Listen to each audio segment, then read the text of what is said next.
সম্পন্ন হল সাধাৰণ নিৰ্বাচনেৰ ভোটগ্ৰহণ।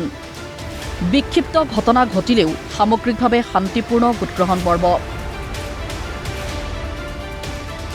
প্ৰাক্তন প্ৰধানমন্ত্ৰী শ্বেখ হাছিনাৰ পতনৰ পিছত অৰ্থাৎ প্ৰায় 18 মাহ পিছত সম্পন্ন হল বাংলাদেশৰ সাধাৰণ নিৰ্বাচনৰ ভোটগ্ৰহণ। বৃহস্পতিবাৰে সম্পন্ন এই নিৰ্বাচন আছিল দেশখনৰ ত্ৰয়োদশ সাধাৰণ নিৰ্বাচন। মই এতিয়া আছোঁ ঢাকাৰ গুলশানত, ঢাকাৰ 17 নম্বৰ আসনৰ একটা ভোটাৰ কেন্দ্ৰৰ ওচৰত আছোঁ। আজি বাংলাদেশৰ অনুষ্ঠিত হৈছে ত্ৰয়োদশ সংসদীয় নিৰ্বাচন। 2024 চনৰ 5 আগস্টের বিদ্রোহ প্রাক্তন প্রধানমন্ত্রী শেখ হাসিনার পলায়নের 18 মাসের পাছত নোবেল বঁটাজয়ী ডক্টর মোহাম্মদ ইউনুসের অন্তর্বর্তী সরকারের অধীনত এই নির্বাচন অনুষ্ঠিত হয়েছে। পুৱা 7 বজাৰ পৰা দেশখনৰ 43,000ৰ অধিক ভোটগ্ৰহণ কেন্দ্ৰত আৰম্ভ হয় ভোটদান পৰ্ব।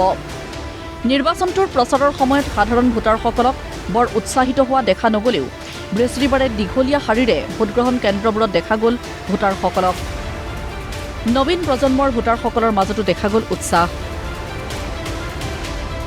জীবনের প্রথম ভোট দিতে পেরে খুব ভালো লাগতেছে।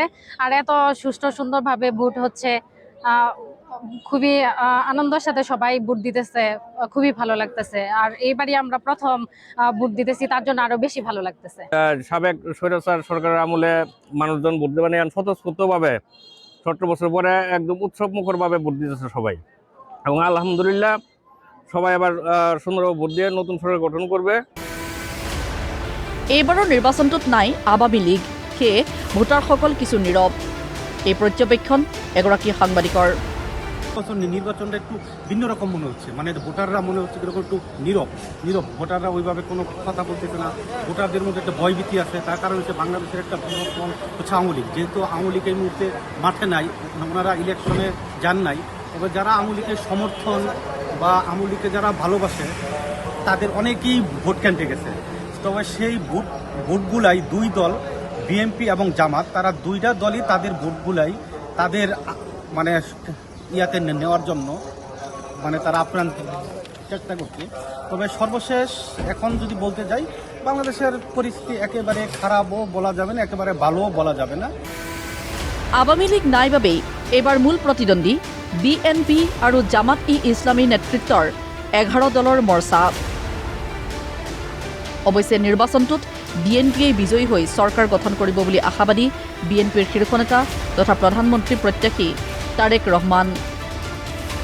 জয়ের ব্যাপারে আমরা আলহামদুলিল্লাহ আমরা কনফিডেন্ট, আমরা আশাবাদী জয়ের ব্যাপারে। আমরা অন্তত এতটুকু অবশ্যই আশা প্রত্যাশা করছি যেখানে আমরা খুব সুন্দরভাবে দেশ পরিচালনা করতে সক্ষম হব। আমরা বলেছি যে আমরা যে সকল রাজনৈতিক দলকে একসাথে নিয়ে আমরা আন্দোলন সংগ্রাম করেছি, আমরা চাই আমরা কম বেশি সকলকে নিয়ে একসাথে দেশ পরিচালনা করতে। উল্লেখ্য, দুপৰীয়ালৈ শান্তিপূৰ্ণ ভোটগ্ৰহণৰ পিছত বিয়লি ভাগলৈ দেশখনৰ কেইবাস্থানতো ঘটে কিছু বিক্ষিপ্ত হিংসাত্মক ঘটনা। খুলনাত বিএনপি আৰু জামাত ই ইছলামীৰ সমৰ্থকৰ হতাহতিত নিহত হয় এজন বিএনপি নেতা।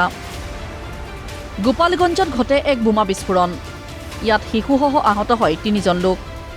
ব্ৰাহ্মণবৰীয়া এলেকাতো দুটা ফৈদৰ মাজত ঘটে মাৰপিটৰ ঘটনা।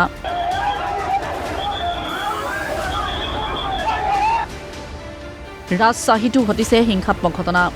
ভোটগ্ৰহণ হ'লেও বৃহস্পতিবাৰৰ নিৰ্বাচনটোত মাথো 48% ভোটদান হয়। আৱামী লীগ অংশগ্ৰহণ নথকা বাবেই ভোটদানৰ হাৰ কম হোৱা বুলি ধাৰণা কৰা হৈছে। ঢাকাৰ পৰা মাছুম বিল্লাহৰ ৰিপৰ্ট, প্ৰতিদিন টাইম।